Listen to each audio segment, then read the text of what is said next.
और मुस्लिम समाज को, एससी समाज को और पूरी सभी 36 जातियों को धन्यवाद देता हूँ। रुड़की के सभी नागरिकों को धन्यवाद देता हूँ कि उन्होंने चुनाव में बढ़ चढ़कर हिस्सा लिया।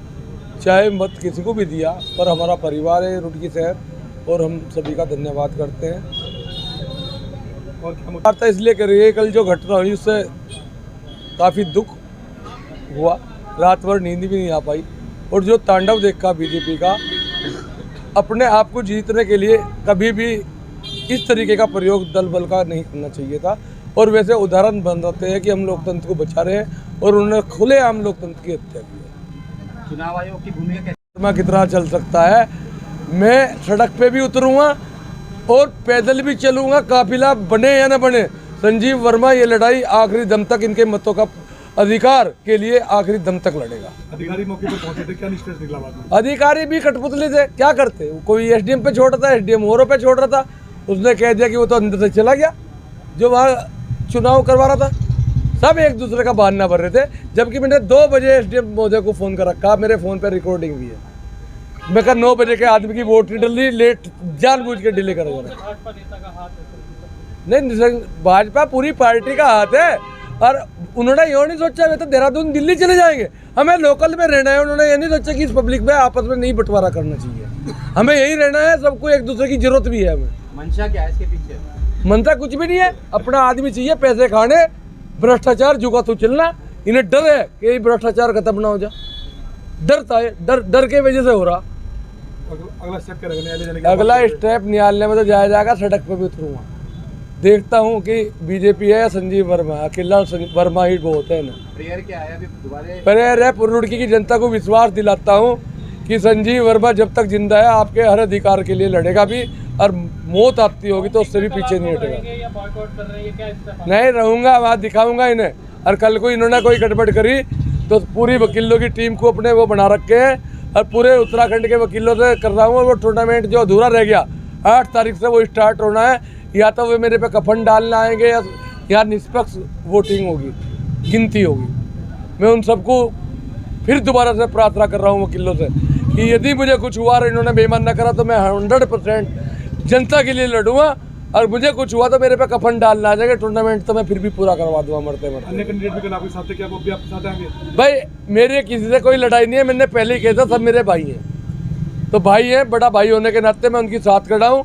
और ये आम पब्लिक के लिए लड़ाई है, इसमें ना कोई बीजेपी ना कांग्रेस ना वो। यदि जो बीजेपी का भी सही आदमी है वो भी हमारे साथ अपनी पार्टी छोड़ के आ गए इस जनता के लिए लड़े, वो इस रुड़की का वासी भी है और लोगों का हमदर्द भी है। भैया ने जो आप लोगों को बताया, हम सिर्फ हमें मेयर बनने का हमारा कोई मतलब नहीं है कि हम मेयर की वो लड़ाई लड़ेंगे। हम लड़ाई लड़ेंगे जो जनता के साथ गलत हुआ, जो वहाँ पे लाठीचार्ज हुई है, हम वो लड़ाई लड़ेंगे।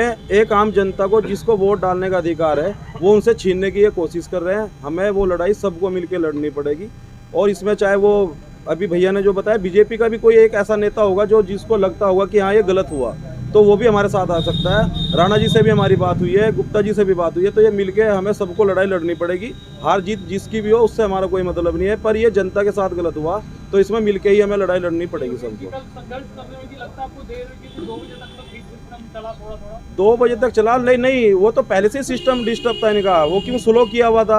अब ये जो लास्ट में लाइन लगी है इसका कारण यही था। तो या तो इनको बूथ जो कमरे थे वो बढ़ाने चाहिए थे भाई। अगर इनको पता है कि वोटर ज़्यादा हैं तो आपको वहाँ पे वार्ड ज़्यादा, मतलब बूथ स्थल ज़्यादा करने चाहिए थे ना। पर वो इनको पता था लास्ट मोमेंट पे आके कि ये दिक्कत आएंगी। यही दिक्कत इन्होंने पहले भी की है। मतलब हमारे साथ में जो एक हमने जिला पंचायत का चुनाव लड़ा था, तब भी इन्होंने कभी लाइफ में, हम भी जब से पैदा हुए हमने भी नहीं देखा कि लाइट भाग जाती है। और रात को लाइट भगा दी वहाँ पे। जिला पंचायत जो लड़े थे ना एक चुनावी बेल्टे से, तो वहाँ पे क्या हुआ था, रात को काउंटिंग करते करते लाइट भगा दी। लाइट भगाने के बाद वहाँ विरोध किया गया तो काउंटिंग रोक दी, वो अगले दिन की गई। तो हो सकता है कल भी लाइट भगाए। तो ये जो भी जितने भी प्रत्याशी है, मैं तो सबसे यही बोलूँगा भाई, अपना कल वहाँ पे मजबूती से रहें और अपना सब लोगों का अपना ध्यान रखें। ये लोकतंत्र की सरकार जो हत्या करने पर लगातार लग रही है, पिछले कई वर्षों से हम देखते हैं जहाँ भी चुनाव होता है सरकार अपनी तानाशाही करती है। मैं सरकार को बता देना चाहता हूँ, सरकार अपने आप को संविधान से और जनता से बड़ा ना समझे।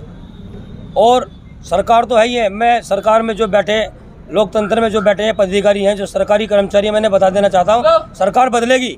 सरकार बदलेगी और भीम आर्मी जय भीम के राष्ट्रीय अध्यक्ष मंजीत सिंह नौटियाल जी जो है, जो भी ये कर्मचारी जो यहाँ पर अधिकारी बैठे हैं, उनकी सबकी लिस्ट तैयार हो रही है।